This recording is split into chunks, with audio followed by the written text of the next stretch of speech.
why are we waiting so long to finally get out of life what I believe is the whole point of life, which is connection and joy and laughter and love? Like, it's so backwards, this society that we've created for ourselves by thinking we have to grind it out and then we get there. Welcome back to another episode of the Higher Alignment Podcast, where high performers come to grow without stress, shame, or burning out. I'm Minh-Thu Lam, and I'm here to help you work smarter, live fuller, and feel like yourself again. If you're tired of running on empty, book your complimentary assessment call at higheralignmentconsulting.com/program, and let's figure out what's draining your energy and what you can do to start feeling happy and peaceful once again. You can find the link in the show notes. Now let's get into the episode. So the topic of retirement has come up in my world a lot this past week. And I thought it was interesting because I'm obviously nowhere near retirement for a multitude of reasons.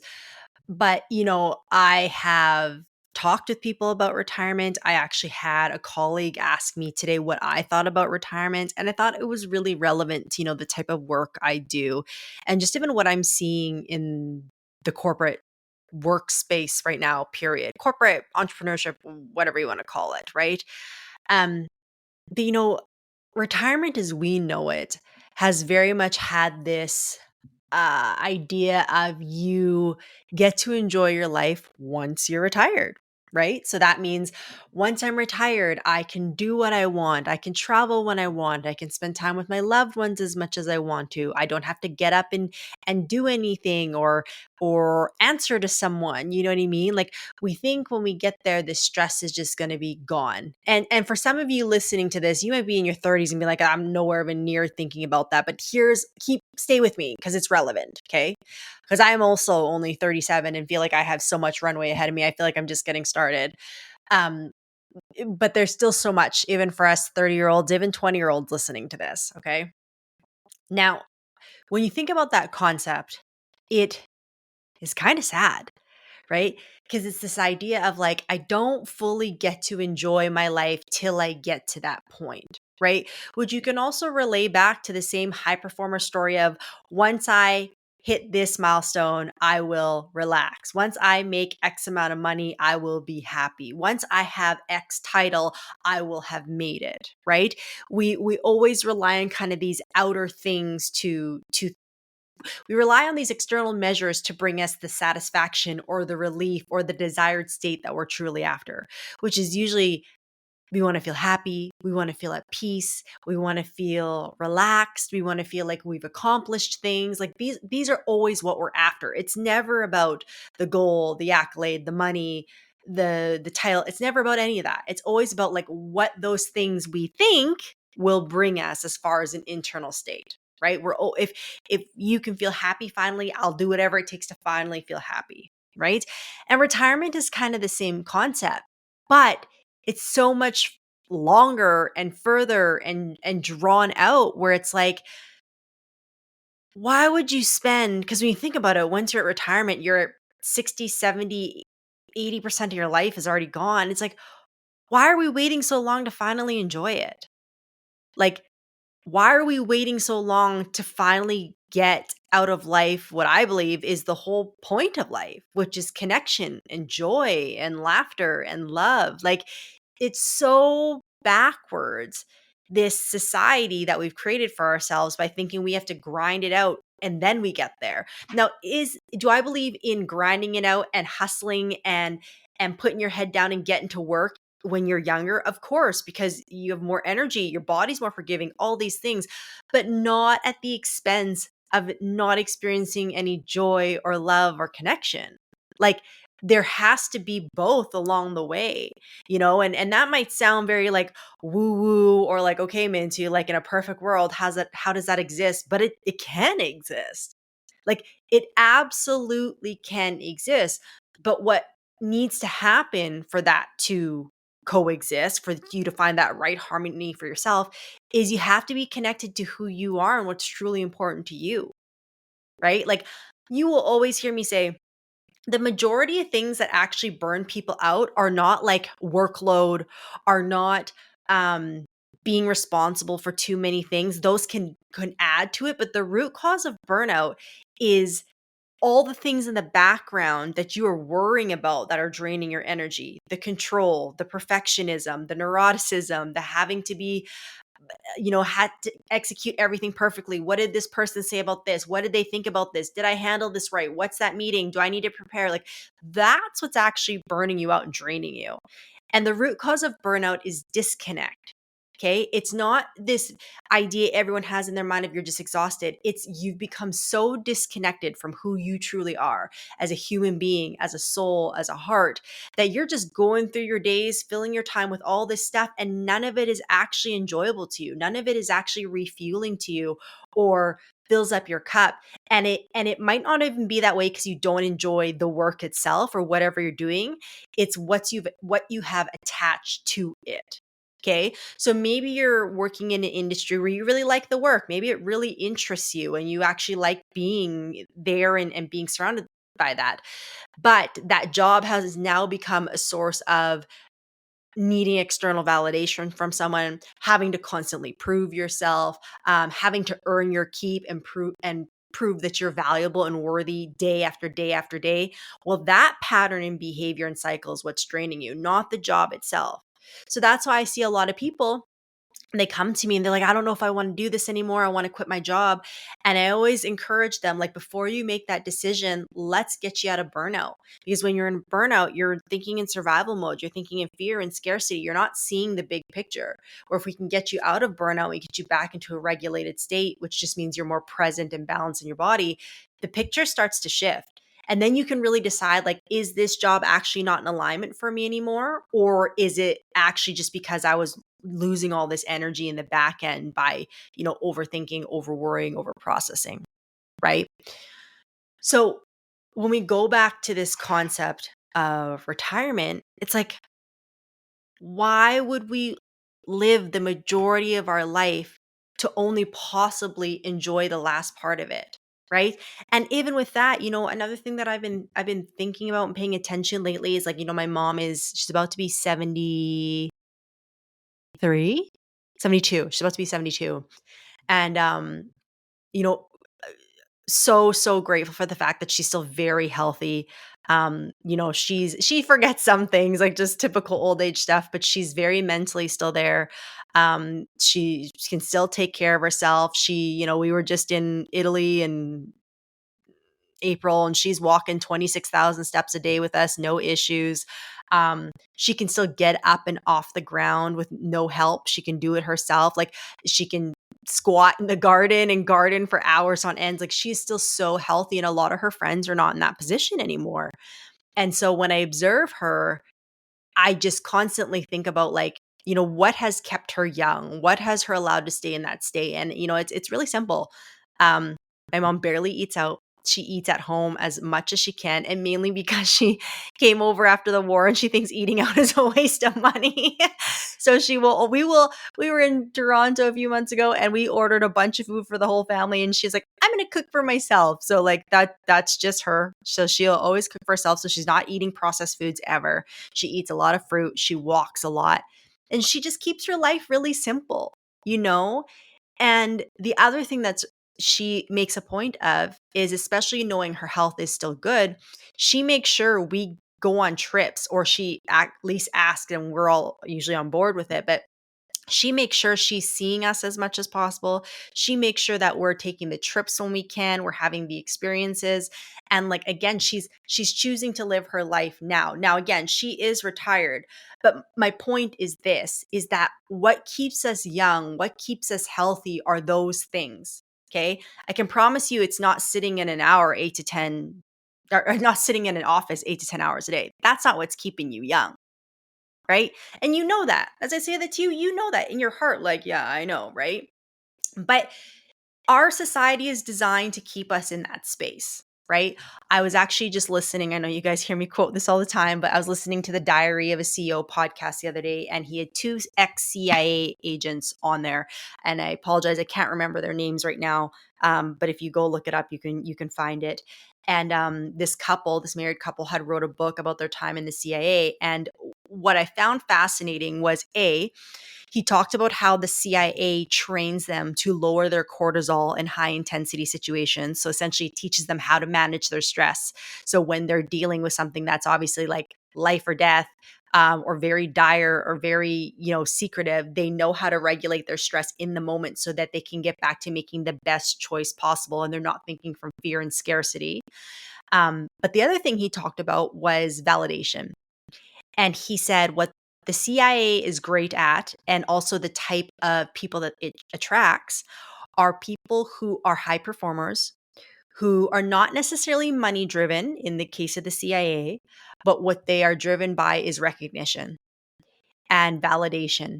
And he says that they empower their people to the point where they are elite and they're very good at what they do, but they keep them on the hook just enough to remain extremely loyal to the CIA and to make them think that that is the cream of the crop. Like they develop their people to the point where they're really, really good, but they stay good in the CIA. They don't go and do other things for themselves, right?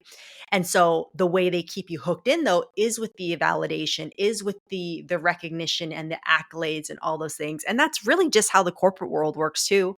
That's how really any external validation works, is we look for it from our peers or our clients or our leaders or whatever the case is, right? But all right, if you're a burnt out executive or high performer, chances are you're on a 3 to 4 month cycle of burnout, meaning the first few months you're high energy, productive, and making it happen. And then once that third or fourth month sets in, you're exhausted, irritable, snappy, and ready to give it all up. Now, there are two main reasons you get stuck in this cycle that no one talks about when it comes to stress management information out there. So I've put this together in a short video called The Real Reason You're Burnt Out. I put it in the show note links, so take 12 minutes to watch this video and let this be the first step to you getting off this hamster wheel of burnout. All right, guys, back to the episode. Then it's like, if that's your driving force and that's what's keeping you on the hamster wheel, you're missing out on all the actual real parts of life, right? The moments to connect with your loved ones, the moments to be present and like take a hike and really take in the scenery with no phone, the moments to be at your kids' recital, the moments to be laughing on the ground with your girlfriends, like these moments that we downplay. We often think that it's going to happen eventually. It's going to happen later. I know that was me. One day I'll have the time to do that stuff. One day that'll be a priority in my life, but it's like none of us are promised one day. And later honestly typically never comes. You know, like think about it. I'll do it later, I'll do it later, and then just something else pops up. That's the way it always happens. But then eventually you finally pick your head up and you realize that how much of your life has gone by and you don't remember any of it because you weren't present, because you were chasing the external validation, you were chasing the accolades. And for the record, I am not judging anybody. That was me for many, many years, and I still have moments of it. I'm human, right? But what I've realized is that when that's your focus, you're literally robbing yourself of your life. Because what's the point of any of this if we can't experience peace and joy and love in the process? I will scream that from the mountaintop. Like, I don't know what's the point of being a human if we don't get to experience those things, right? Now, here's the thing. You might in your head be thinking, once I make X amount of money, I'm out. Or once I hit a certain age, I'm out. Or like, whatever that is for you. Maybe for you, if you're in your 20s or 30s or even 40s, maybe you're not happy where you're at work wise. And you're like, once I hit this, I'm out. Or maybe you are close to retirement. And once, whatever, it doesn't matter. Whatever timeline, deadline you've set for yourself, you're thinking, once I get there, I'll finally have the relief that I want. Okay. Now, here's the thing about the nervous system. I've said this a million times. You could be handed on a platter exactly what you want, but if you have not primed your body to exist in that state, it will deflect, it will reject, and it will come up with some crazy story in your mind as to why this won't work. Okay. So, for instance, if we're talking about retirement, okay, do you know how many retired people retire, but that they actually end up doing something else because their body can't sit still, right? Like they get to be 60, 70s years old or whatever, and then they finally retire and they can do all these things, and they end up starting a side hustle or having a part-time job or whatever the case is, which by the way, I'm not opposed to.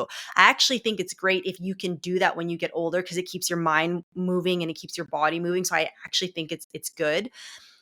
But the other side of that is that if you've been only existing in survival mode and hustle for so long, that transition will be too difficult for you. Okay. It's the same thing, even like, like I have a client right now who's debating on whether he should take a sabbatical or not for a year and just go traveling for a year. Young, smart, great guy. And, you know, there's a very real factor of if he takes time off, if we don't prime his nervous system to understand how to have fun, to understand how to connect, to understand how to be present in the moment, if we just rip that band-aid and send him off, he's going to have a hard time transitioning. Now, that doesn't mean it's not going to work or it's not going to be incredible and beautiful, but his body's going to naturally feel uncomfortable. So the strategy right now is how do we just incorporate more moments of that in your day-to-day life now, even with what you're doing currently for work and for life? How do we have more moments of joy? How do we have more moments of choosing your friends? How do we have more moments of choosing you instead of work all the time to show your nervous system that it's safe to do that? Right.